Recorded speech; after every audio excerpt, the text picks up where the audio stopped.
गुरुर्ब्रह्मा गुरुर्विष्णू गुरुर्देव महेश्वरा सद्गुरु साक्षात परब्रह्म तस्मै श्री सद्गुरवे नमः। जय जय रघुवीर समर्थ श्रीराम समर्थ। सद्गुरु चरणांना नतमस्तक होऊन आपण या सुंदर सकाळच्या मनमोहक वातावरणामध्ये सर्वजण उपासना करून श्रवणाला बसलेले आहात असं समजून आपण या निरूपणास सुरुवात करूया। मायबाप सज्जनांचं स्वागत आहे। समर्थांनी सांगितलेलंच आहे ना, मनुष्याचं जीवन आहे ना एक अनमोल जीवन आहे, पण तो मनुष्य तसं वागतो का बरं? कधीच वागत नाही। पण वाईट विचारांपासून सुटका हवी असेल, वाईट विचारातून मुक्तता हवी असेल तर मनुष्यानं श्रीरामाचं ध्यास लागायला हवा, श्रीरामाचा जप करायला हवा। समर्थांनी सांगितलेलं आहे ना, खरा राम कुठे आहे, खरा विश्राम कुठे आहे बरं? मुखी राम विश्राम तेथेची आहे, सदानंद आनंद सेओ निराहे, तया वीण तो सीण संदेहकारी, निज धाम हे नाम शोकापहारी। समर्थांनी सांगितलंच आहे ना, हे मनातील वाईट विचार आपल्या जातील कधी बरं? जरा आपण ठरवलो तरी सुद्धा आपल्या मनामध्ये वाईट विचार येत असतात। कितीही जरी आपण ठरवलं ना तरीही या वाईट विचारांपासून आपली सुटका होत नाही। पण त्याला उपाय काय आहे बरं? समर्थांनी सांगितलेलं आहे, ज्याच्या मुखामध्ये रामनाम आहे त्याला वाईट विचार काहीही करू शकत नाही। ज्याच्या हृदयामध्ये समाधान असतं ना त्यालाच आनंद लाभत असतो ना। म्हणून समर्थांनी सांगितलंच आहे ना, तुमच्या जीवनामध्ये तुम्हाला या दुःखातून मुक्तता हवी असेल, सुटका हवी असेल, वाईट विचारांपासून तुम्हाला जर निष्ठायचं असेल ना तर या जगामध्ये रामनामाशिवाय बाकी काहीच नाही। समर्थांनी सांगितलेलं आहे, तुझ्या जीवनामध्ये जे काही सध्याच्या घडीला घडतं आहे ना, बघा भले तुझ्या जीवनामध्ये दुःख असेल, पैसा कमी असेल, पण भगवंताचं नामस्मरण तू सोडू नकोस। जेव्हा तू भगवंताचं नामस्मरण सोडशील ना तेव्हा तुझं जीवन अजून खडतड होऊन जाईल। पण सध्या तुझं जीवन आहे ना, तू कुठे असतास, तुझ्या जीवनामध्ये एवढं दुःख असतं ना, पण तुला या रामनामाने वाचवलेलं आहे। पण जेव्हा मनुष्याच्या वाट्याला थोडं जेव्हा सुख येतं ना तेव्हा तो रामनाम विसरून जातो, भगवंताचं नामस्मरण विसरून जातो। म्हणजे जेव्हा तो कुठे गप्पा मारायला बसतो तेव्हा त्याच्या गप्पा एवढ्या रंगतात ना की तो काहीही म्हणायला लागतो। त्याच्या जिभेतून या वैखरीतून किती शिवीगाळ करतो, म्हणजे भगवंताचं नामस्मरण तो विसरून जातो। समर्थांनी सांगितलेलं आहे ना, क्रिये वीण नाना परी बोली जेते, परिचित दुच्छित तेला जविते, मना कल्पना धीट सैराट धावे, तया मानवा देव कैसे निपावे। म्हणजे काय बरं? म्हणजे मनुष्य मित्रांमध्ये नातेवाईकांमध्ये जेव्हा गप्पा मारतो ना, परंतु त्याप्रमाणे तो आपला आचरण करतो का बरं? कधीच करत नाही।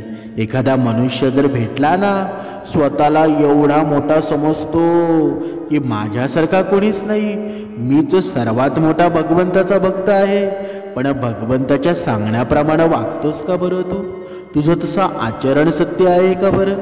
त्यामुळे त्याचं मन आहे ना त्याला खाऊ लागतं. तो आतून शर्मिंदा होतो, प्रत्यक्ष आचरण होत नाही. मन कल्पना करण्यामध्ये सैरावैरा धावतं. मग अशा माणसाला देवाचं दर्शन घडणार आहे का बरं? कधीच घडणार नाही. म्हणजे काय बरं? म्हणजे आपण ढोंगी साधू बघतो ना, बघा करायचं एक आणि दाखवायचं एक. लोकांना दाखवायचं मी भगवंताचा खरा भक्त आहे, मीच भगवंत आहे. पण तसं साक्षात असतं का बरं? अजिबात नाही ना. पण असा मनुष्य समाजाला किती फसवू शकतो, पण एक ना एक दिवस त्याच्या पापाचा घडा भरतोच ना.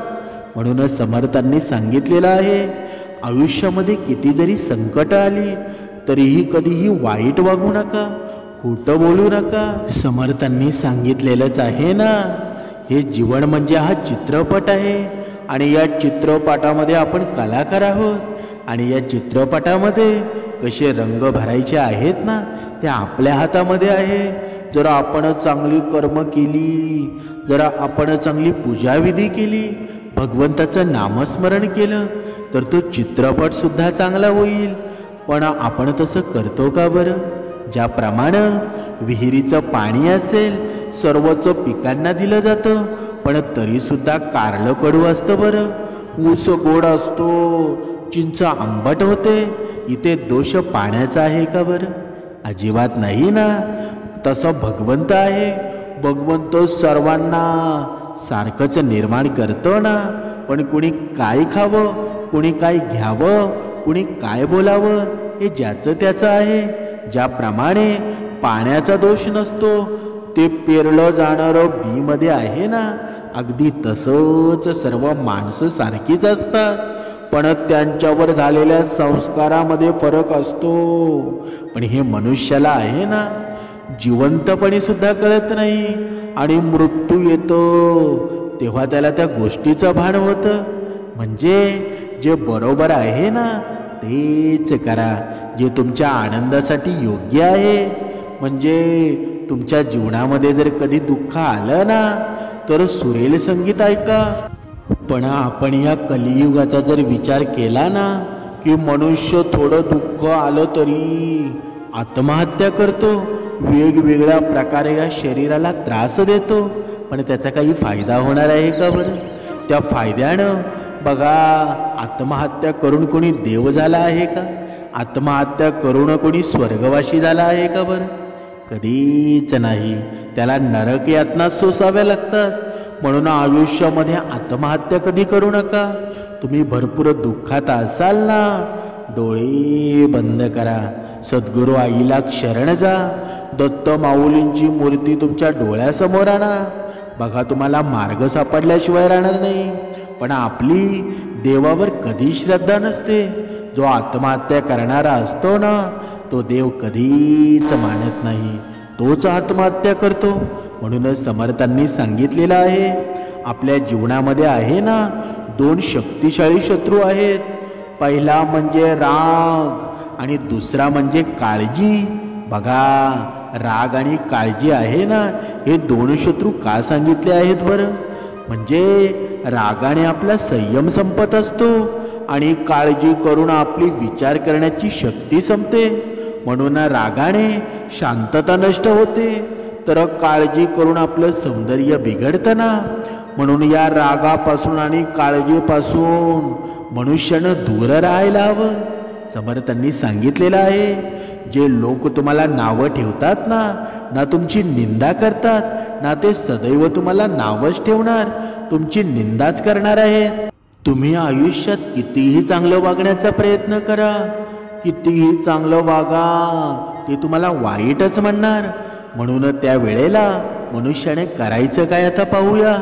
त्या वेळेला तुम्ही शांत राहा, जीवनामध्ये संयम ठेवा आणि चांगले कर्म करत राहा. जेव्हा वाईट परिस्थिती येते ना, तेव्हा मनाला ढासळू देऊ नका. कारण जेव्हा हे मन ढासळतो तेव्हा मनुष्य वाईट मार्गावर जात असतो. आणि जेव्हा वाईट मार्ग सापडतो ना, तेव्हा धनाचा सुद्धा नाश होत असतो. मनुष्याच्या जीवनामध्ये साडेसती निर्माण होते. म्हणूनच जर आपली कोणी निंदा करत असेल, तर निंदेला कधीच घाबरू नका. निंदा तर त्यांचीच होते ना जी जिवंत आहे, मग मेल्यानंतर काय स्तुतीच होते ना. म्हणूनच समर्थांनी सांगितलंच आहे ना, जीवन आनंदात जगायचं असेल ना तर या गोष्टी लक्षात ठेवा. एखाद्याच्या चुकीला माफ करा, हळूहळू विश्वास करा, प्रेम करा, पण मनापासून मन मोकळेपणाने हसा. एखाद्याच्या चेहऱ्यावर हसू आणण्याची संधी आहे ना, ती कधीच गमावू नका. कारण का बरं? जर एखाद्याची आपण दुश्मनी निर्माण केली तर त्या दुश्मनीचं फळ कुणालाच चांगलं मिळत नाही, उलट त्याच्यामध्ये प्रश्नचिन्ह निर्माण होत असतो. म्हणून भगवंताला हेच आवडतं ना की माझ्या भक्तानं अतिशय आनंदाने राहावं. कोणामुळे माझा भक्त नाराज होऊ नये आणि कुणाला त्याने नाराज सुद्धा करू नये. म्हणूनच समर्थांनी सांगितलेलं आहे, जे आपल्याजवळ आहे ना ते आपल्याला कधीच किंमत नसते, पण जे आपल्याजवळ आहे त्याचं एखाद्याचं स्वप्न असू शकतं. म्हणून आपल्या जवळचं आहे त्याची व्हॅल्यू करा, कारण ते मिळवण्यासाठी आहे ना कुणी ना कुणी या जगामध्ये तळमळत असतो. बघा, आपल्याला कधी कधी भिकारी माणसं भेटतात. ते भिकारी असतात ना, ते भिकारी बघा 1-1 रुपयासाठी पूर्ण वणवण भटकत असतात. मग त्यांच्यासारखं आपलं जीवन आहे का बरं? नाही ना. म्हणून दुःखी राहायचं आहे ना तर सर्व गोष्टींनी वाईट शोधायला शिका. आणि प्रसन्न आनंदी जीवन जगायचं असेल तर सर्व गोष्टींकडे चांगल्या दृष्टिकोनाने बघा, कुणाकडे वाईट बघू नका. तुमचा जरी शत्रू जरी असाल ना तरी त्याला वाईट म्हणू नका, उलट त्याच्याशी मैत्री करा. पण मनुष्याचा हा क्रोध आहे ना त्याला कधीच संयमी ठेवत नाही. हा क्रोध आहे, हा अहंकार आहे, हा रावणरूपी राक्षस आहे ना, तो मनुष्याला वाईट मार्गावर जायला प्रवृत्त करतो, कारण त्याचं मन एकचित्त नसतं. म्हणूनच समर्थांनी हे मनाचे श्लोक, ब्रह्ममुहूर्ताची उपासना हे योगमार्ग का सांगितलेले आहेत बरं? कारण तुमच्या जीवनामध्ये तुम्ही चांगल्या मार्गावर जेव्हा जाता ना तेव्हा तुम्ही चांगल्या मार्गावर गेले की तिथे काटे सुद्धा असतात आणि ते काटे अहंकार रूपी असतात, रावण रूपी असतात. त्यांच्यापासून आपल्याला वाचायचं असेल तर शांत आणि संयमी रूपी हवा आहे ना ती आपल्या मनाला मिळायला हवी. म्हणून आपल्याला ती ब्रह्ममुहूर्ताची उपासना सांगितलेली आहे की जेणेकरून आपलं मन वाईट मार्गाला जाऊ नये. पण मनुष्य ते पालन करतो का बरं? कधीच करत नाही. जेव्हा मनुष्य पूजा करत असतो ना तेव्हा कधीच विश्वास ठेवत नाही, कारण त्याला चमत्कार हवा असतो. जिथे कुठे त्याला चमत्कार दिसतो ना तिथेच तो विश्वास ठेवतो, मग तिथे तो फसूनच जातो ना. बघा, काही भक्तजन असतात नमस्काराला चमत्कार करतात. म्हणजे काय बरं? म्हणजे एखाद्यानं कोणती जादू दाखवली ना लगेच त्यांच्यावर विश्वास ठेवतात. म्हणजे या जादूगिरीला, या भोंदूगिरीला पाहून तुम्ही कधीही फसू नका, कारण या कलियुगामध्ये फसवणारे भरपूर आहेत. म्हणून हा समर्थ मार्ग आहे ना तुमच्या विश्वासाला कधीच तडा देऊ देणार नाही. कारण का बरं? म्हणून मनुष्याने आहे ना जेव्हा तुम्ही भगवंताची पूजा करत असाल तर कोणतीही भगवंताकडून अपेक्षा करू नका. तुमचं मन स्थिर ठेवा, तुमचं मन प्रसन्न ठेवा. जेव्हा तुम्ही मन प्रसन्न करून पूजा करता, उपासना करता, तेव्हा तुमच्या जीवनामध्ये साक्षात भगवंत येत असतो. तुमचं बघा, कधी कधी हे शरीर आहे ना, हे शरीरावरचे केस उभे राहतात, तेव्हा आपण समजून जावं. शरीरावर हलकासा काटा मारतो तेव्हा आपण समजून जावं की भगवंत आपल्या घरामध्ये आलेले आहेत. म्हणून पूजा करत आहात ना तर विश्वास ठेवायला शिका, बोलण्या अगोदर ऐकायला शिका. पण मनुष्य मात्र बोलण्या अगोदर ऐकायला शिकतो का बरं? कधीच नाही. दुसऱ्याचं म्हणणं तो ऐकूनच घेत नाही, उलट दुसऱ्यानं एक शब्द बोलण्या अगोदर याचे 1000 शब्द होतात. मग तुमच्या जीवनामध्ये शांती मिळेल का बरं? कधीच मिळणार नाही. म्हणूनच समर्थांनी सांगितलेलं आहे ना, काही माणसं खर्च एवढे करतात ना पण कमवतात मात्र कमी. मग तुमच्या जीवनामध्ये गरिबी आल्याशिवाय राहील का बरं? म्हणजे जसं आपण खर्च करू ना तसं आपण कमवायला सुद्धा पाहिजे. पण आपलं कमवणंच कमी असेल आणि आपला खर्चच जास्त असेल म्हणजे कुटुंब नियोजन आहे ना, वेळेचं नियोजन आहे, ते प्रत्येकानं करायला हवं. आणि या सर्व प्रश्नांची उत्तरं तुम्हाला ब्रह्ममुहूर्त देत असतो. म्हणून ब्रह्ममुहूर्ताची उपासना आहे ना तुमच्या जीवनाचं मूळ आहे. म्हणून या भक्ताला वेळोवेळी समर्थांनी वाचवलेलं आहे, सद्गुरू आईंनी मार्ग दाखवलेला आहे. म्हणूनच समर्थांनी सांगितलेलं आहे ना, सेवा करायची असेल ना तर अजिबात वेळ पाहू नका. ज्या क्षणी भगवंताची तुम्हाला आठवण येईल तेव्हा लगेच नामस्मरण करा, लगेच मनाचे श्लोक म्हणा, लगेच दासबोध वाचा. म्हणजे पहाट आहे, दिवस आहे, रात्र आहे हे अजिबात पाहू नका. कुणाला मदत करायची असेल ना तर ती लगेच करा. तुम्हाला प्रसाद ग्रहण करायचा असेल ना त्याची चव अजिबात पाहू नका. एखादं कीर्तन ऐकायचं असेल तर त्या जागी कोण आहे ना हे अजिबात पाहू नका. तुम्ही श्रवण करायचं असेल तर श्रवण कोण करतोय ना ते अजिबात पाहू नका. कारण त्या श्रवणाला बसलेला माझा भगवंतच आहे हे पहा आणि मग श्रवण ऐका. म्हणजे समर्थांनी सांगितलेलं आहे ना, एखाद्याचं भलं करायचं आहे ना तर स्वार्थ अजिबात पाहू नका. प्रेम करायचं असेल तर मेंदूरूप हे काहीही पाहू नका, तर त्याचं मन बघायला हवं. ज्याप्रमाणे श्रीकृष्ण स्वारी आणि राधेने पाहिलं ना, पण आपलं प्रेम तसं आहे का बरं? आपलं प्रेम शरीर सुखावर असतं, मग आपल्या जीवनामध्ये असं प्रेम घडेल का बरं? बघा, राधे आणि कृष्णाचा जर विचार केला ना, लग्न न होता जे प्रेम अमर राहतं ना तेच खरं प्रेम आहे.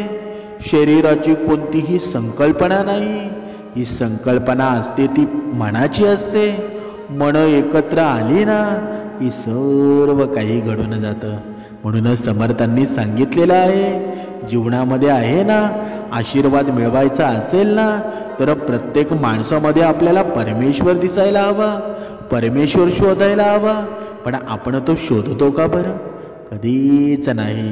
तुमच्या कामांमध्ये तुम्ही स्वतःला पूर्णपणे झोकून द्या. ज्या कामाला तुम्ही योग्य आणि तुमच्या लायकीचं समजता ना ते काम मनापासून करा.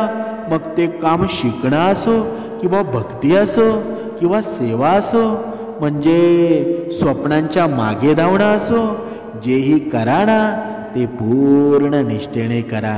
आता इथे भक्तजन काय करतात, जेव्हा श्रवणाला बसतात ना तेव्हा त्यांच्या मनामध्ये ऊर्जा निर्माण होते. 2-3 दिवस ब्रह्ममुहूर्तावर उपासनेला उठतात, पण 3ऱ्या दिवसापासून माझी झोपमोड झाली, मला कंटाळा आला, असे अनेक प्रश्न निर्माण होतात. मग तुम्ही निरंतर उपासना करत नसाल, मग भगवंताकडून कोणतीही अपेक्षा सुद्धा करू नका. समर्थांनी सांगितलेलं आहे ना, जे आपल्याला चांगलं वाटतं ना ते जास्त निरखत बसू नका, नाहीतर त्यात आपल्याला वाईट दिसल्याशिवाय राहणार नाही. आणि ज्या वाईट गोष्टी आहेत ना त्यांना पार खायला शिका. शक्य आहे त्यामध्ये सुद्धा काही चांगलं दिसेल. म्हणजे काय बरं? म्हणजे मनुष्य आहे ना वाईट मार्गावर लवकर जातो, पण चांगल्या मार्गावर तो थांबत नाही. का बरं? कारण चिखलामध्ये कमळ उमळतं ना तसं आपल्याला उमळायचं आहे. आपल्या सभोवताली सर्व चिखल भरलेला आहे. तुम्हाला जे काटे दिसतात ना त्या काट्यांमध्ये तुम्ही अडकलेला आहात. पण हे यातून वाचवेल कोण बरं? यातून वाचवेल फक्त समर्थ मार्ग. तुमच्या आजूबाजूला तुम्हाला सौंदर्य दिसत असेल, पण त्या सौंदर्यावर जाऊ नका. तिथे आहे ना वाईट विचार दडलेले आहेत. म्हणून आपण जरी आपल्याला चिखलात पाहत असू, पण त्या चिखलामध्ये कमळ उमळतं आणि सर्व निसर्गाचं रहस्य आहे ना ते पूर्ण खुलून उठतं. म्हणूनच समर्थांनी सांगितलेलं आहे ना, आजपर्यंत आयुष्यामध्ये आपण भरपूर चुका केलेल्या आहेत. यामागे आपल्या चुका माफसुद्धा कोणी केलेल्या असतील किंवा माफ करायच्या राहिल्यासुद्धा असतील. म्हणजे झालं गेलं ते सर्व विसरून जा. समर्थांनी सांगितलेलं आहे ना, कडू गोळ्यांना चावलं जात नाही तर त्या डायरेक्ट गिळल्या जातात. त्याचप्रमाणे जीवनामध्ये अपयश असू द्या, अपमान असू द्या किंवा काहीही धोका असू द्या, तो धोका आहे ना, ही निंदा आहे. बघा, जेव्हा तुमच्या जीवनामध्ये संयम असेल ना, त्या सर्व गोष्टीवर तुम्हाला नियंत्रण मिळवता येईल. म्हणून काही गोष्टी गिळायला शिका. ते गिळायचं असेल ना, तर गिळायचं असेल तर राग गिळायला शिका, अहंकार गिळायला शिका. तुमच्या जीवनामध्ये सर्वोत्कृष्ट तुम्हाला आनंद हवा असेल, समाधान हवं असेल, तर भगवंताच्या नामस्मरणाशिवाय या जगामध्ये दुसरं काहीच नाही. सद्गुरू आईला शरण जा. तुमच्या जीवनातील स्वप्न आहेत ना, तुमच्या जीवनातील सर्व काही आशा आकांक्षा आहेत, त्या सर्व पूर्ण झाल्याशिवाय राहणार नाही. पण त्या अगोदर आपल्या मनाला स्वच्छ करावं लागेल. आणि ते स्वच्छ होईल कधी बरं? ते होईल ब्रह्ममुहूर्ताच्या उपासनेनं. म्हणून ब्रह्ममुहूर्ताची उपासना करा, तुमच्या जीवनाचं सोनंच होऊन जाईल.